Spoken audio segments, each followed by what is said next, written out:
Hey, and welcome to episode number 106 of the Brave Widow Show. Before we dive into today's episode, I just want to remind you that we have the back to school bash for widows that is happening the week of August 19th. We're going to kick it off with a What's Next webinar on Monday, August 19th from 10 a.m. to noon Central.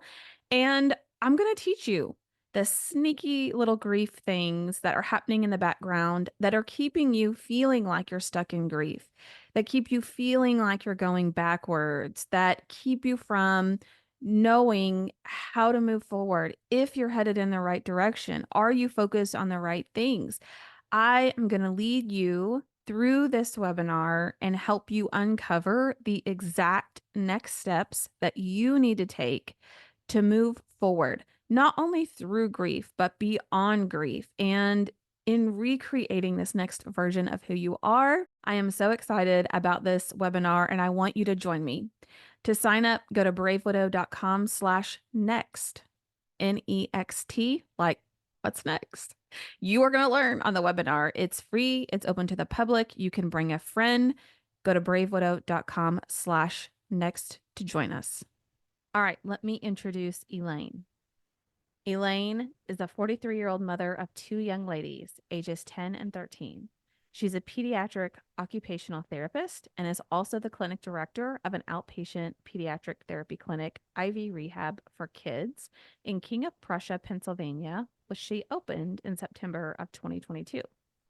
She and her husband, Chris, were married in November of 2007 and raised their girls in Orland, Pennsylvania, his hometown. Chris passed suddenly and tragically in a helicopter crash in December 2023. Since his passing, Elaine and the girls have been surrounded by their friends, family, and community in order to make their new normal as smooth as possible. Elaine is thankful to her girls for giving her the motivation to get out of bed every day, as without them, her path might have looked a bit different. All right, let's dive in. Welcome to the Brave Widow Show, where we help widows find hope, heal their heart, and dream again for the future. I'm your host, Emily Tanner. After losing my husband of 20 years, I didn't know how I could ever experience true joy and excitement again for the future. I eventually learned how to create a life I love, and I've made it my mission to help other widows do the same. Join me in the Brave Widow membership community and get started today. Learn more at bravewidow.com. Elaine, welcome to the show and thank you for coming on today. Thank you so much for having me. I'm very, very excited to be here. Absolutely. I'm excited to have you. So, I know our audience would love to know more about you, more about your background. So, would you mind to share some of that? Sure. So I live in the suburbs of Philadelphia. I have lived here my entire life. I live in a little town called Orland, Pennsylvania, which is about 30 minutes outside of Philadelphia. I am an occupational therapist. I work with children. I have worked in pediatrics for just about 20 years now. And most of that time has been spent in outpatient pediatrics. I work for a company called IV Rehab for Kids, and we provide physical, occupational, and speech therapy to children ages birth to 21 with a variety of diagnoses or needs. I opened a clinic in King of Prussia, Pennsylvania in September of 2022. And so I am the director of that clinic. I was married for just about 17 years. I met my husband in July of 2004. So that was coming up on 20 years. We met at a bar. So fun story, but we met at a bar Okay, and so we got to know how, because everybody wants to know like how to approach the other person, how to show interest. So give us the he details. What happened? he literally sat down next to me at the bar. It was a bar called Brownie's 23 East. So anybody around my age that maybe went to Villanova or St. Joe's would know that one very well. So sat down next to me, we started talking. He always joked, this was one of his favorite stories to tell because he always joked that he bought me a $20 shot and he bought me a Jaeger bomb. And so it was like an $8 or $9 a person shot. He had no idea that that's what it cost, and so he was always happy that he was thought that was very funny. So we exchanged numbers, and he said when we exchanged numbers, he said, "I" what did he say? He was like, "I am not good at calling people." And so I was like, "Okay, whatever." And so we get to the parking lot and my friend was driving and I was like, "Well, I'm just gonna call him right now." And so I called him right from the parking lot and I said, "Okay, you said you weren't good at calling people, so I called you first." And he called me back a couple days later and he at that point forgot what my name was. He Oh thought my name no. was Steph. So he left a message for Steph. And then, yeah, I mean, after that, we went out on our first date a couple of weeks later to just this local. I was sick, so I didn't really feel like going anywhere, and so we just went to this local dive bar for dinner, and that was it. We got married just about 3 years later, a little over 3 years later, and then we had our first child 3 years after that, and our second child 3 years after that. So, we built a really, really great life together. We had so much fun together, and yeah, we're just planning for the future. And then December 19th happened. So my husband, which he always loved telling this as well, was a camera person in a local news helicopter and loved talking about his job, loved telling people that he flew in the helicopter, and people ate it up. People loved to hear that because they were like, wow, that's awesome. What kind of stories? Where have you been? All this stuff. So on December 20th, early morning at 12:21 a.m., I was awoken to just the most horrible banging on my door, banging doorbell, the whole thing. And so I have a Ring camera on my front door and looked at the camera and I knew exactly who it was. It was another pilot that he had worked with. And I ran downstairs, opened the door, couldn't breathe, like, my cats got out, like, it was just and he said just essentially that the helicopter went down and another news helicopter found it. Um, they didn't have any word at that point in time whether or not there were any survivors, anything like that, so didn't know anything at that point. And so I just gathering myself, breathing, trying to breathe, trying to just wrap my head around what was happening.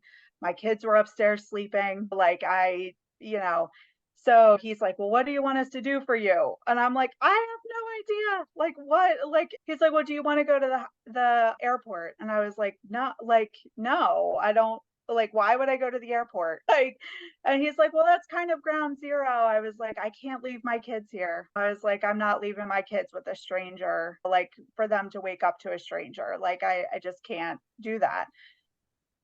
And so then he leaves, and I called my mom, I called my father-in-law, I called my husband's brothers, I called my brother, and I called my husband's best friend. And I just said, "There's been an accident. I don't know what's going on." The main reason why I started calling people right away was because I didn't want them to find out on the news, Right. because I knew that the news, this was going to be just a huge story. And so called them. My mom comes and we just sit and wait. My work friends, if they listen to this, are going to roll their eyes and start laughing. But I started working because I was like, well, if he's alive, I'm going to have to take care of him. Like, I was like, I'm going to be in the hospital for months. Like, that's what was going through my mind at that point. and I had paperwork I needed to finish. And so I started working because I was like, I got to get this done. That was like all I could think about at that moment was what is my life going to be like?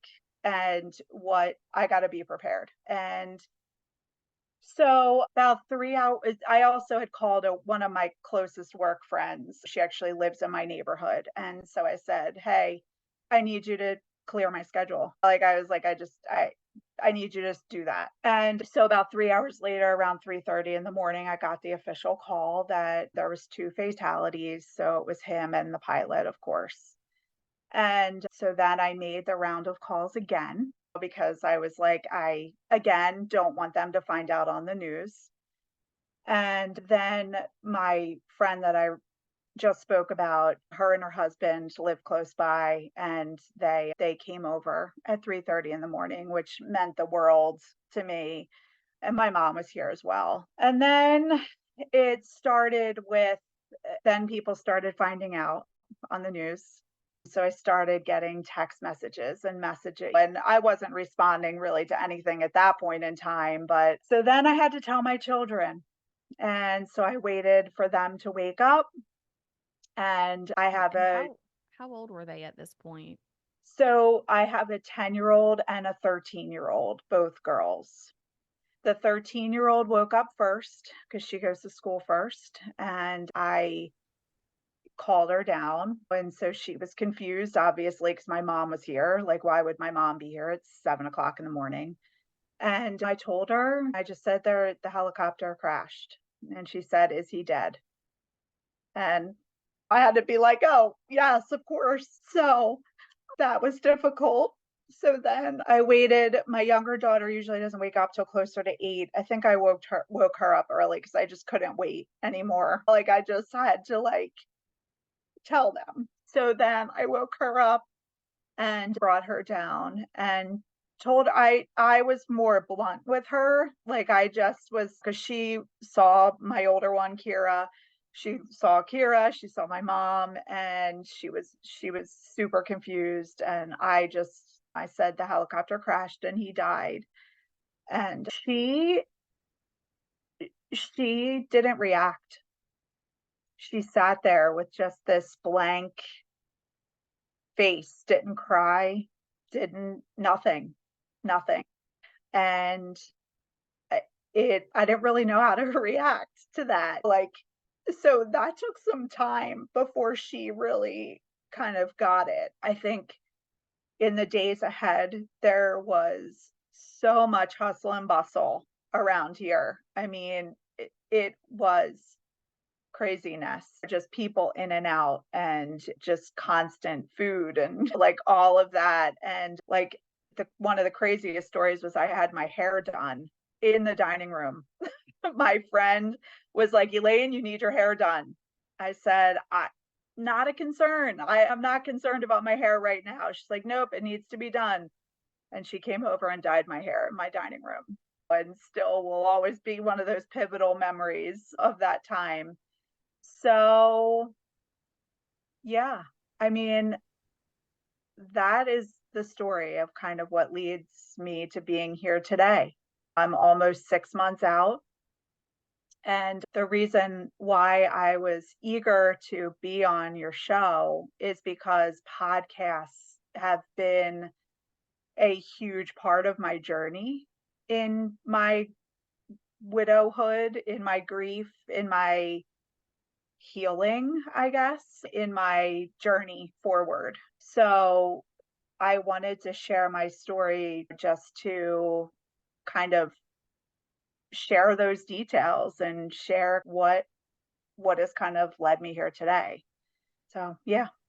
Oh, I think that's one of the most beautiful things about people that go through that sort of pain, widows in general, is that you're so giving. Like you look at things that have helped you, and even though you're still in that 6 month window, you think, how can I help the person who's behind me? Like, how can I help the person that's 1 month out, that's 3 months out, that thinks that life is over and it's never going to get better, it's never going to look any different, and they have no idea just what to expect. And so, Mm, thank you for doing that and for being willing to be so vulnerable with your story because I do think it helps encourage and inspire people who are earlier on in their journey. mhm. Yeah, I mean, at the very beginning, in the first days and weeks, I was in complete and utter despair. I didn't know my one of my other core memories is saying to my neighbor, "Hey, will you teach me how to cut the grass?" Like, I was like, "I don't even know how to start the lawnmower," and I still don't. Like, it was my husband, so because of his work schedule, he alternated working days and nights. So we were kind of like ships in the night, especially when he worked night shift. We wouldn't see each other. We always joked. Like we'd say goodbye to each other on Monday morning, and then I would joke. I'd be like, all right, see you on Saturday. Because especially when he worked nights, we really wouldn't see each other. With that being said, he was home a lot more than I was, especially during the day. So he would go food shopping, he would clean, he would cook, he would make us meals that I just had to heat up. So I didn't cook.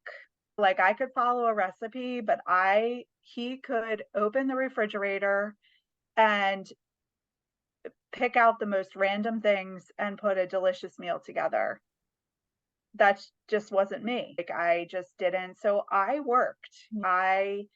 And he recognized that. So he took care of the lawn. He took care of all the yard work. I mean, I really can't take a ton of credit for a lot of things. He did so much. And when all of this happened, I went into just a complete tailspin of how am I going to do this? How am I going to do this? The money and just survival, like just complete and utter how am I going to do this? And I'm still figuring it out. You know, it's going to be ever changing as my kids get older and as whatever else changes. But we were blessed with support.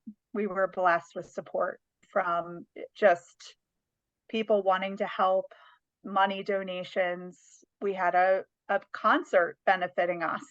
My husband was a musician, and so he wrote his own music and played the guitar and loved to go to open mics and all of those types of things. And so some of his friends put together a benefit concert for us, which I'm hoping to keep going. So that'll be awesome. But at this point, at 6 months out, I figured out how to cook. So my girls and I plan our meals and we go to the store or I have it delivered. And that's probably the one area that I'm most proud of is that I figured out how to feed my children. I resonate with this so much because I traveled a lot for work and Mhm.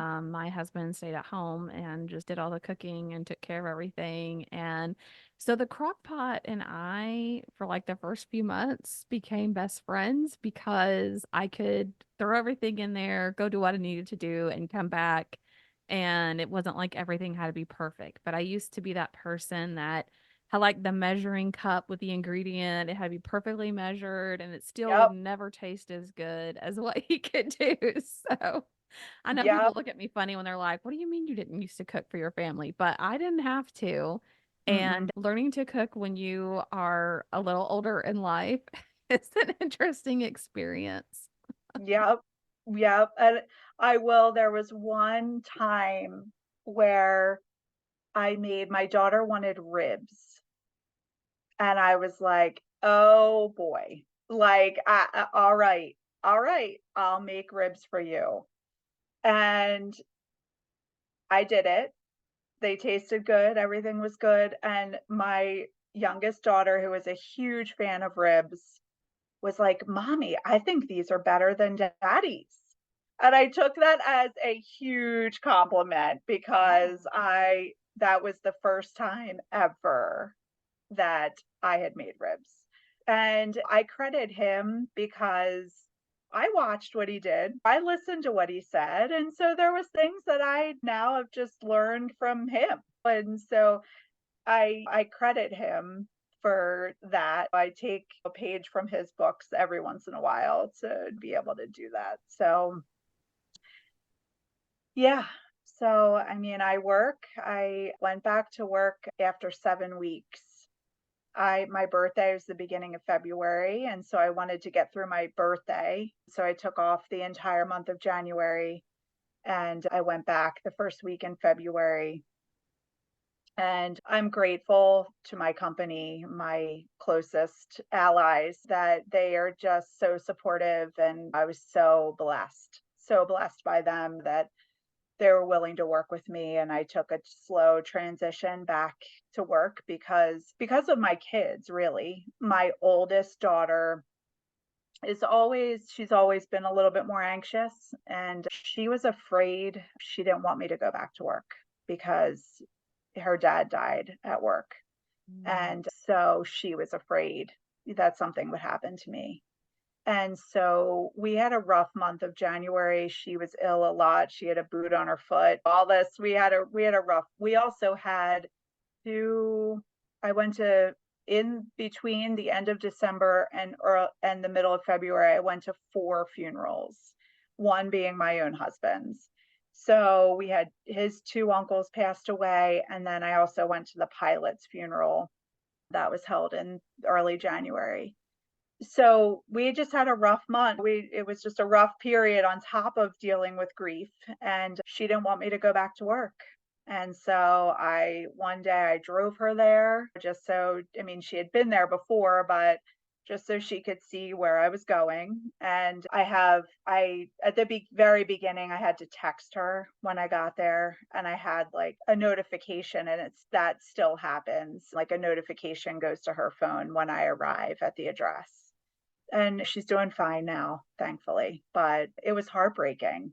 It was really, truly heartbreaking, like to think of what was going on kind of in her brain of like why she didn't want me to go back to work. And so, yeah. So I still aim to be home before they get home, even though school's ending now tomorrow, but just so that way I'm here. Because there was generally, for the most part, he was here when he was working morning shift. He was always here for them. So I try to be always here for them just so that way they're supported in that. But they're doing much better with that now too. I think it's great that you have the ability to do that and to help recognize when they're feeling anxious or when some of those things are coming up for them.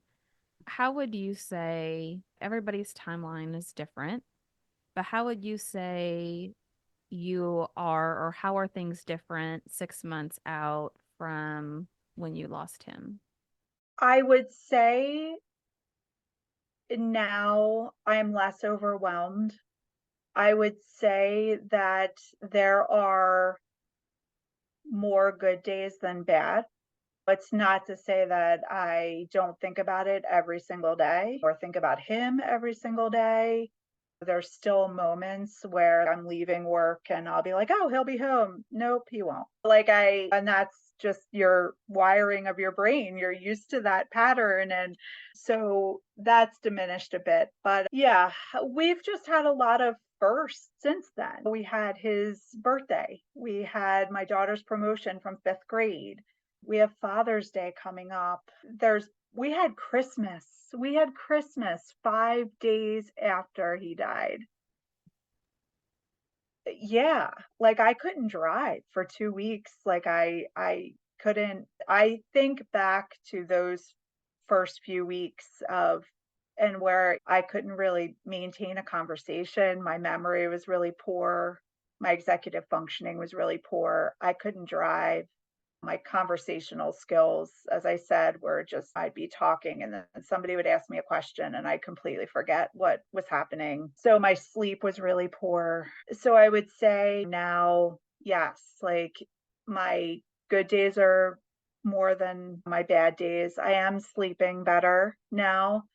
I have until probably about a month ago or 6 weeks ago, I everything was centered around my kids. Everything, and we barely left each other's sides with the exception of school and work.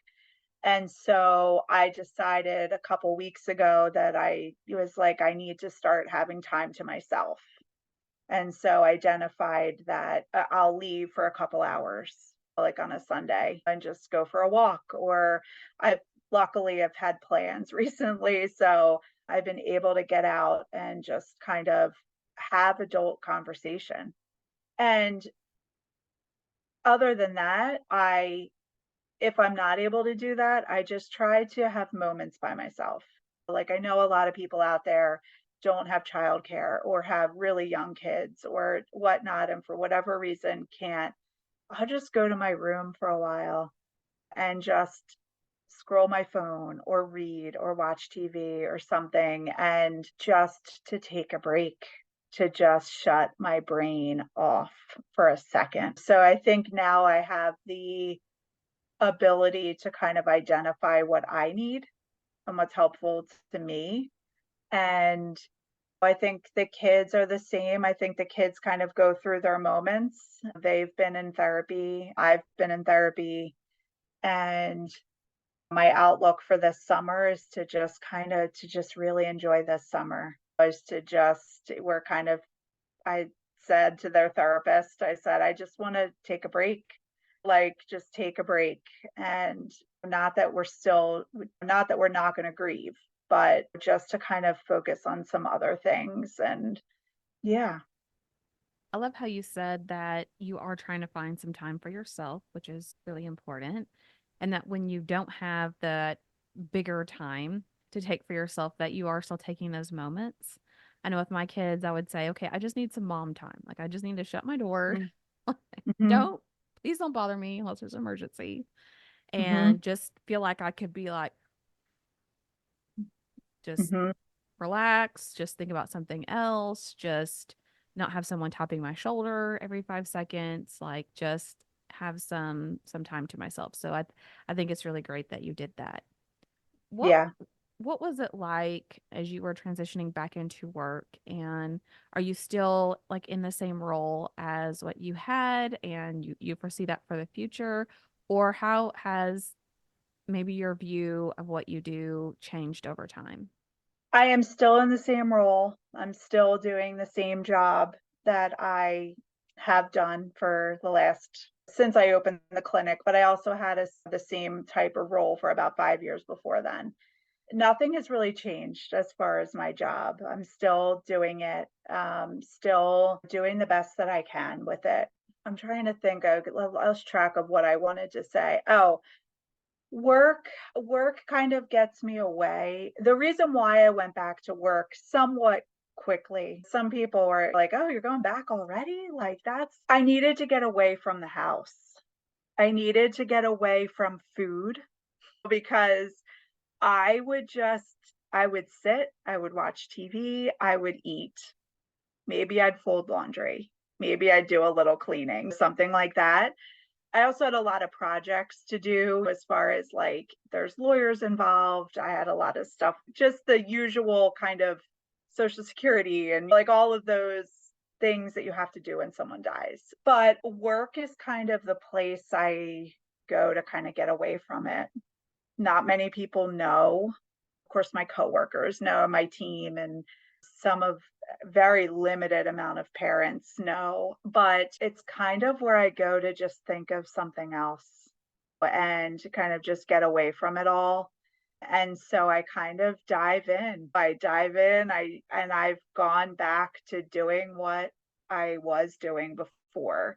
And I just truly do my best. Some days are better than others, but I truly do my best. Yeah, that's great. And I went to back to work really early, but we had been both of us had been sick for a few weeks, and so Mm, it just was like I wanted a sense of normalcy. I wanted to not think about sickness and death and all of those things. Like I just wanted to think about something else that felt somewhat normal mm, as opposed to what I'd been living those past few weeks. So mhm. I think that's totally understandable.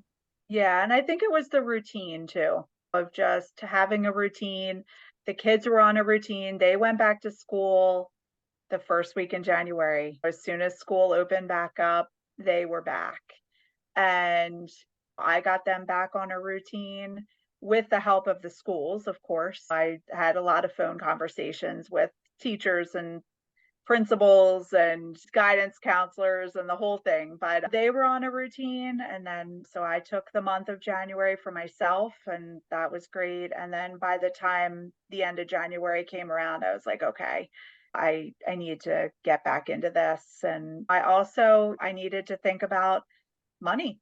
Like I needed to get back into it in order to start earning money again, even though we were blessed, as I said, by donations and things like that. But, I still have the rest of my life. Like I'm only 43 years old.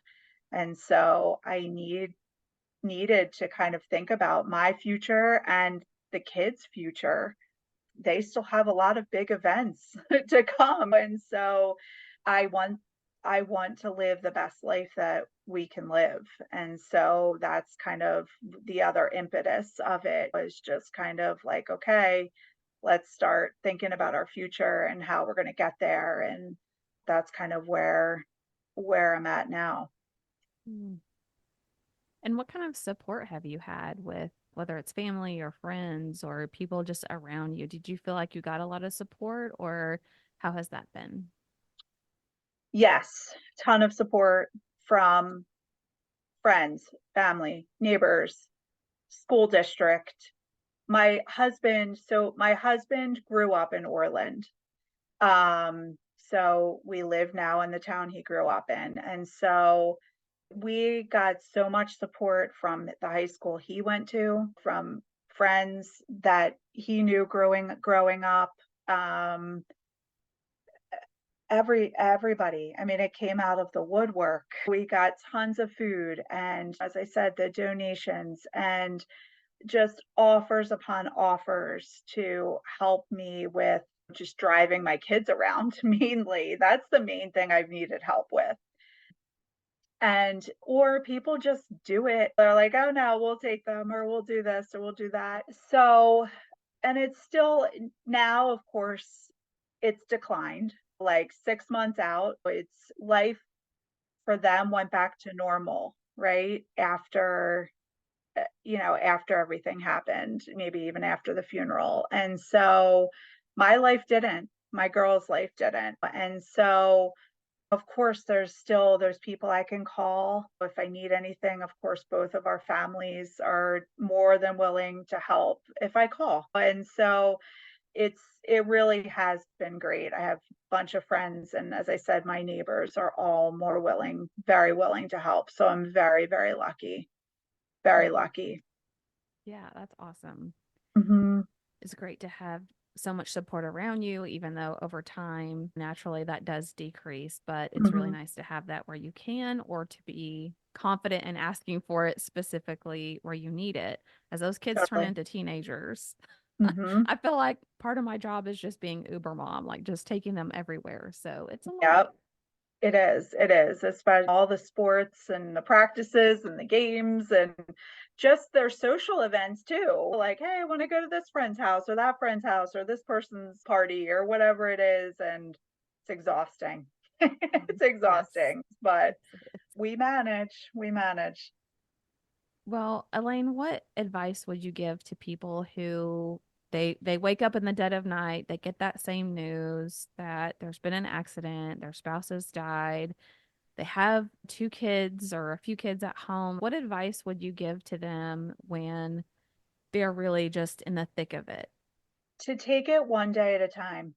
Would wake up and I would give myself one task to do. And I would do that one task, and that was it. Like, one example was I had to find my husband as many of my husband's W-2s. And I said, "Okay, I'm doing this today. This is what I'm doing." And because it was exhausting, everything was exhausting. Doing anything those first probably 6 weeks was just completely and utterly exhausting. So My main advice is to just give yourself grace. If anyone asks if they can help you, say yes. A lot of people will come, "What do you need me to do?" And my answer is, "I don't know." Like, I don't know. I don't know what I need you to do.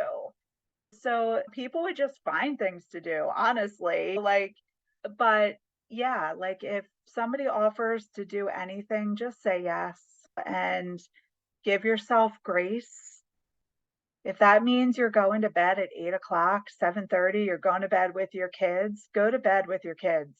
Just do it because you need to rest. You need that time. And that is probably the biggest advice is to just give yourself grace, take your time. Nothing has to be done right away. And each day will get better. I always noticed a difference weekly, like every Monday. I would be notice like, okay, this this week's feeling better. The next week, okay, this is feeling better. And then something would happen. Like my husband's birthday hit me like a ton of bricks. And I wasn't necessarily expecting that. I knew it was going to be difficult, but I didn't think that it would take me 2 days to recover. I almost thought about calling out of work. That's how bad I was feeling. And so that's my advice too, is to just know that there are going to be days that aren't good. And that's okay. That's part of it. That's what grief is. And 5, 10 years down the road, we still may feel that way on those days, and that's okay. Yeah, I totally agree. Grief can be so exhausting, overwhelming, and then you think about all the administrative things that you have to do, just notifying different companies, getting paperwork, gathering documents, finding passwords, just there's so much. It can feel really overwhelming. And I remember my dad telling me something similar of like, well, just think about what has to be done today. Like, not Mhm, everything on your list has to be done today. So, what are the things that have to be done today? And only worry about those right now. mhm, And tomorrow we'll have other things that you can focus on. So, well, totally. Elaine, thank you so much for coming on the show and sharing your story. I really appreciate it. Thank you for having me. I really appreciate it. Are you a widow who feels disconnected? Do you feel like you're stuck or even going backwards in your grief? Widowhood can be lonely and isolating, but it doesn't have to be. Join us in the Brave Widow membership community and connect. We teach widows how to find hope, heal their heart, and dream again for the future. Find your purpose and create a life you love today. Go to bravewidow.com to get started.